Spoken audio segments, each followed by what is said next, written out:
it wasn't the surprise that he thought it was going to be for her, because the show had called her and had called his ex-wife, and had basically told them what was going to happen. They were actually going to try to get her on a plane and get her a plane ticket down from Seattle. Yeah. And get her down, but there's always issues behind the scene that you never hear about, and I don't even know the full story behind that one. It was just a really touching moment. It really was, because you see the guy who's made you laugh this whole time, yeah, and then he gets emotional and starts crying. You realize just how much it means to him. That he wasn't just not taking it seriously, and that's what I really wanted Stan to know. But he ended up knowing in the end. Did he get to keep the phone? Did he get to keep it? No, he did not. But that was so great that he went out that way. I saw a hand over here real quick, and then I'll come back. Yes. I just wonder when the movie's coming out. So the movie. Yes. All right. I can't tell you everything about the movie. I can tell you a few things that they let me say. Okay, it's going to be It's going to be coming out in the middle of this year. It's a Sci-Fi Channel original Saturday night movie. The character of Feedback appears in the movie. I was able to play the character of Feedback in the movie. When they flew me to Bulgaria, where I filmed my part in the movie, they made a completely different costume, a stunt costume, that a stunt performer was going to wear during the movie because of all the pyrotechnics. I was able to convince them that I could do the stunts. And so I got to do the stunts myself. And I have some burn marks on my gloves from the pyrotechnics. So I'm glad Stan kept my gloves for my costume. Although that penny, man. You and me both, man. Because I had to draw that stinking thing. He had to draw, there's the cartoon where I'm going down trying to get the penny. Yeah. And Just so everyone knows, I did anytime the characters showed up and turned into a comic panel, or when we cut to commercial, the same thing. I had to do all of that artwork. Well, for every piece of art, the producers were standing in my office saying, okay, now this part here, like when he's trying to pick up the penny, it's really important for the next act, so you've got to make it obvious. Well, I'm drawing it at screen resolution, so the penny's like 2 pixels wide. And they're telling me to make it clear. I said, well, he's pointing at it. It's right there. You cut to it. Could you put little blinkies around it, or maybe a glow or something? So I put my foot down for the second season. Only quarters or $50. so on that penny, I was trying But you didn't take your gloves off. I did not take my gloves off, and I said, you know what, no matter what. And there was a time where I was like, I should take it off now. And I thought, if I take my gloves off now, that means that all the time that I've wasted up until now is wasted, because I could have taken my gloves off 10 minutes ago, or whenever it was. So then I started realizing, I gotta think differently about this. I cannot pick up the penny with these gloves with it being perpendicular or parallel to the ground. I've got to get it perpendicular. So then I started scooting it over into the cracks so that I got it to a crack so that it would fall into the crack and turn vertical, and then I was able to pick it up and then took off. But sometimes you have to think differently about a problem in order to get around it. Yeah, who had a sheet of paper? I thought you were carrying it. I had a sheet of paper. I can use that. Where were you when I needed you, man? I was back at the studio. I didn't have a little earpiece. Yes, you have a question. Yeah, I wanted to know, so you filmed this for 2 weeks. Yeah. And then I assume it was some amount of post-production before it came on television. Correct. Were you guys who were on the show, were you able to see it like on a DVD copy or something, see the whole thing? Some episodes. Or did you have to just watch it on the Sci-Fi Channel as it came out? So, like episode 3, I had never seen anything from episode 3. But a couple times, I couldn't wait. I basically camped out on the door of the studio just trying to get to see something.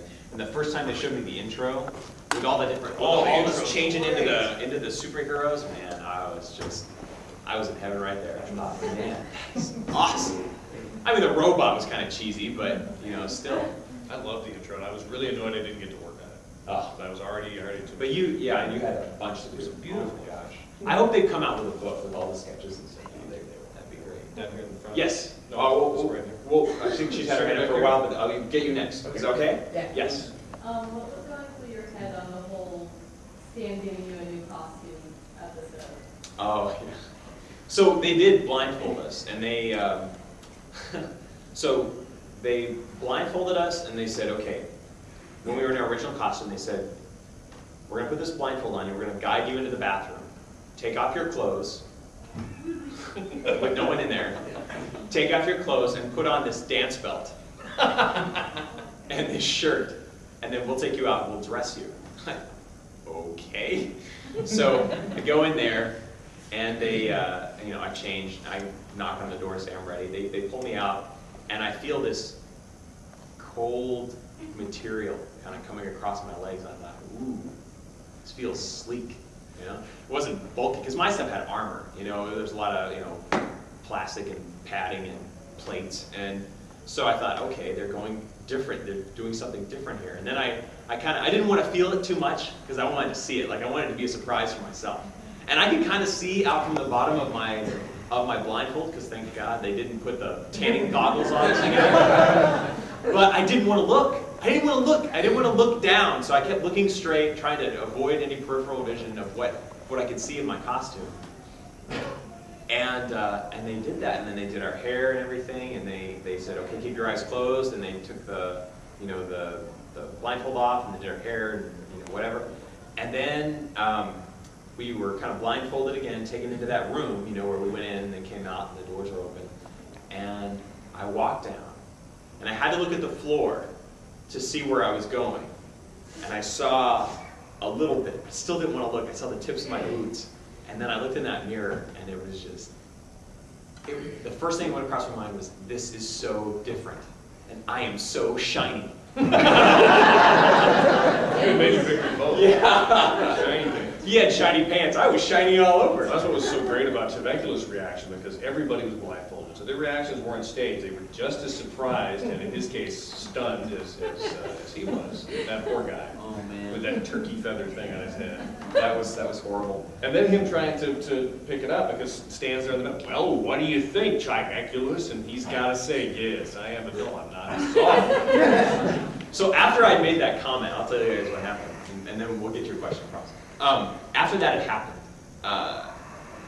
right, the first, we saw Teveculus and Lemuria, their costume, they came out first, right? So we saw them, and then we went out and did our remakes.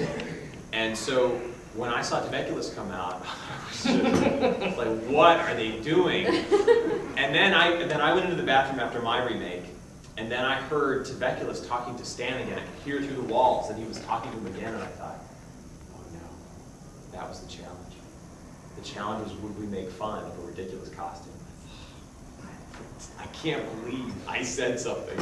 There again, I thought I'm off the show. And once again, I went out. So after we were done with that, I went out and I really deeply apologized to him in front of everyone, in front of the whole room. And everyone's running around going, what? What's going on? Why do you not like your costume? What's happening? And it was this big kind of, no one really knew what was going on. And then Stan heard about it, so he chided me for it. And I have to tell you, if he had not planned on turning Iron Enforcer into the villain that night, I'm pretty sure I probably would have been gone because of the way. Because I think a careless remark made by a good friend can leave an indelible mark on people, and we have a lot of responsibility to our friends to be honest with them, but to not do it in a way that makes them feel less about themselves. And I wasn't careful about that. And I also felt like, Major Victory was being funny, right? He was able to be the funny guy, and I thought, I've been so serious about this. I need to lighten up. I need to be in the moment. So that was my attempt also at trying to lighten up a little bit and be funny. And boy, it just went south. So I tried to temper it a little bit. That was my main motivation, was just to try to lighten up. Yes? My question actually has a couple of parts. I was one of the guys that saw somebody hand me a copy of the MTV version of the show. Oh, really? Okay. And I started reading through it. I was like, oh, this is going to be awesome. And then I got to the part where you sign over your rights to the character. I'm like, whoa, maybe not. Yeah. So, but you mentioned you had another character, Nightbeam. My question was, did you have that, what I call an oh crap moment when you see that part of the contract? Where you said, oh shoot, what if I lose? And I never get to use this character. Well, and that's the thing, is I said, you know what? There are hundreds of people in line for this. And, I mean, that was just one little contract. There are much bigger ones that we had to sign. And it was the point, well, if I say no, someone else is going to get this experience.